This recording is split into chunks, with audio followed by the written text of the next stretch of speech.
ስለተቀበላችሁ በጣም አመሰግናለሁ። በግራው ቀኝ የአዲስ አበባ ወጣቶች እና ስፖርት ቢሮ እንዲሁም የአዲስ አበባ ባህልና ኪነጥበብ ቱሪዝም ቢሮ ለዚህ ስራ መሳካት እዚህ ደረጃ ለመድረስ ትልቁን ድጋፍ ያደረጉትን አመስግኜ እጀምራለሁ። ስለዚህ የመስተንግዶ ባለሙያዎች የስፖርት ውድድር ሲታሰብ እንጀምር። ስለዚህ የመስተንግዶ ባለሙያዎች የሆቴል መስተንግዶ ባለሙያዎች የአዝናኝ ውድድር ሲጀመር እውነቴን ነው ካጀማመሩ ለማውራት እኔ መጀመሪያ ነው አዲስ አበባ ወጣቶችና ስፖርት ቢሮ ነው። አዲስ አበባ ወጣቶችና ስፖርት ቢሮ እኔ ማመን ነው ከበላይ ለምን ሁሉ ጊዜ ቢሮ ላይ የምንጠብቃቸው ነገሮች አሉ። ቢሮ ስንሄድ ምናልባት ፔፐራችን ገብቶ ጊዜ ፈጃል ምናምን የምንለው የተለያዩ ቢሮክራሲዎች ይኖራሉ ብለን ነው የምናስበው።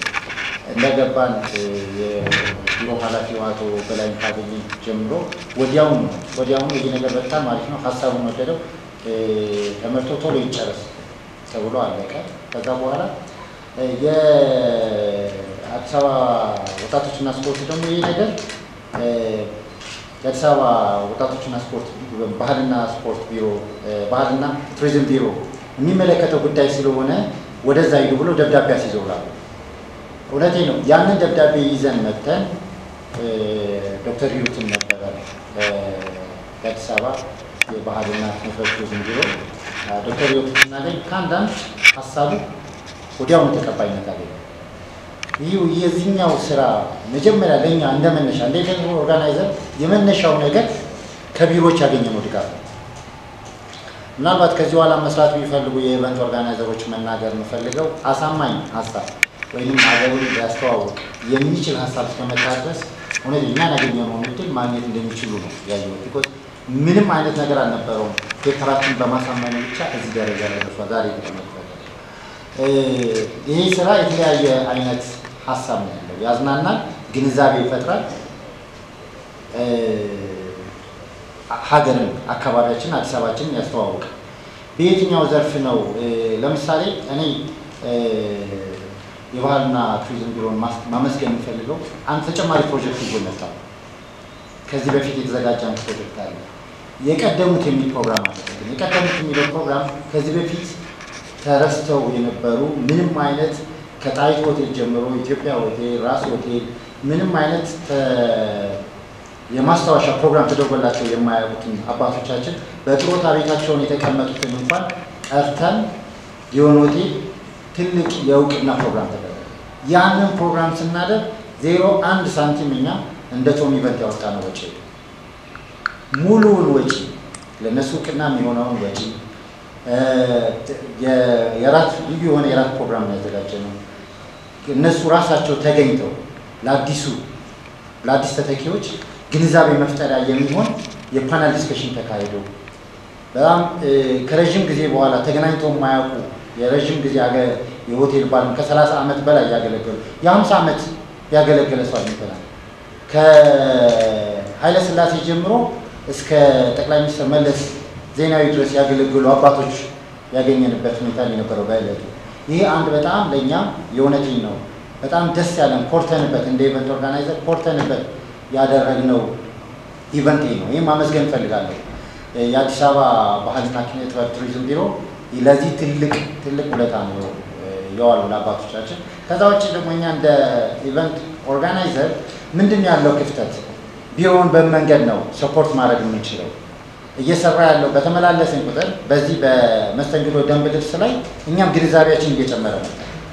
ልክ ግንዛቤያችን እየጨመረ ሲመጣ እኛ ፕሮዳክሽን አለ ኦኬ ምን ማድረግ አለብን ብለን ስንል አንድ አጭር ለነሱ እንደ ማስተማሪያ ሊጠቀሙባት የሚችሉት አጭር ፊልም አዘጋጅ ሾርት ያቺ ሾርት ፊልም አልስማማም የምትለው ሾርት ፊልም የዕለት የበጊዮን ሆቴል በነበረው የራት ምሽት ላይ ተመርቆ ለቢሮው አስረክበናል። ይሄ የመጀመሪያው ምዕራፍ የሰራ ነው። በተጨማሪነት የሰራነው ፕሮግራም ሲቀጥል መጣን። አሁን ይሄኛው ፕሮግራም እየሄደ ነው። ይሄኛው ፕሮግራም ሲሄድ የተደረገልን ነገር በአዲስ አበባ ባህልና ኪነጥበብ ቱሪዝም ቢሮ ሁሉም ክፍለ ከተማዎች በዚህ ጉዳይ ላይ እንዲያስተባብሩ ነው ስራው የተሰጠው። እኔ ሁሉንም ክፍለ ከተማዎች ማመስገን እፈልጋለሁ። ምክንያቱም እያንዳንዱን የሆቴል ባለቤት እየጠሩ በአዳራሽ አዘጋጅተው ገለጻ እናደርግ ነው። ይሄኛው መሆኑ አንድ ግንዛቤ መፍጠሪያ አደረገ። ቢኮዝ አንዲስ ነገር ማስጀመር እኛ ሀገር ውስጥ ቀላል አይደለም። የራሱን አይነት ትልቅ ቻሌንጅ አለ። ያንን ለማድረግ ለኛ እየቀለለን የመጣው እንደ ኢቨንት ኦርጋናይዘር በጣም እየቀለለን የመጣው ብዙ ወጪ የቀነሰልን ክፍለ ከተማዎች ያደረጉት ነው። ክፍለ ከተማዎች ሁሉንም ጠሩልን፣ ግንዛቤ ፈጠርን። በየተመዝጋቢ ቁጥር ወደኛ እየመምጣት ጀመረ። እኛ መመዝገባቸው አይደለም ፍላጎታችን፣ መሳተፋቸው። ኢቭን የመጨረሻ ደብዳቤ ያደረግነው ይሄ ከሆነ በኋላ ኢቭን ተሳታፊ መኖር ስላለበት በነፃ ሁሉ መስጠት የደረስንበት ደረጃ ነው።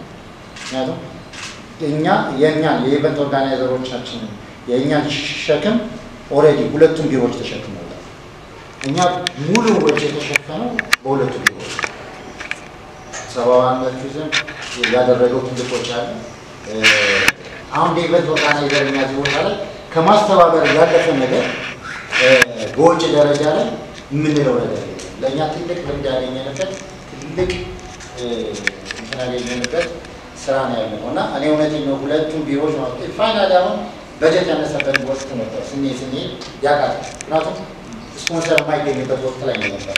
እንደገና ገብተን ኧረ ይሄ ነገር ጫና ፈጥሮብኛል እና ምን ይደረግ የእውነቴን ነው ሁሉንም መልስ ነው ያገኘሁት። ከአዲስ አበባ ወጣቶችና ስፖርት ኦኬ ይሄ ነገር እንደዚህ ነው፣ እሺ እንደዚህ ይሆናል፣ እናግዝ፣ በዚህ መንገድ እናስተካክላለን። ባህልና ኪነ ቱሪዝም ቢሮም በዚህ መንገድ ሸፍኖ ስራው በዚህ ደረጃ እንዲሳካ ትልቅ እድል ፈጥሮልናል። በእኛ በኩል እያደረግን ያለን ይሄ ነው። ሆቴሎችም በጣም ጥሩ ግንዛቤ አግኝተዋል።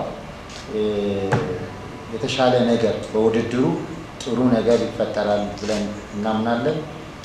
ከዚህ የተለየ ምንም የሚለው ጨምሮ ነው። እናመሰግናለን። ምናልባት ጥያቄዎች ካሉ ከሚዲያው የተወሰነ ነገር እንወስዳለን። ከዛ ያነሱትን እንሞላለን።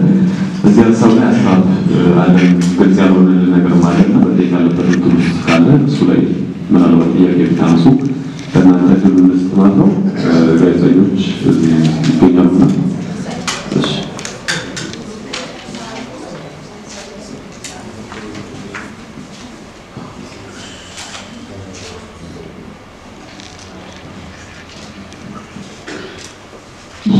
አመሰግናለሁ። የሆቴል አስተናጋጆች ጎዳና ሩጫ አሁን ሰዓቱ አልተገለጠም። ሁሉንም የማህበረሰብ ክፍል ነው የሚያሳትፍ ተብሏል። እድሜም አልተገለጠም። እሱም ቢገለጽልን።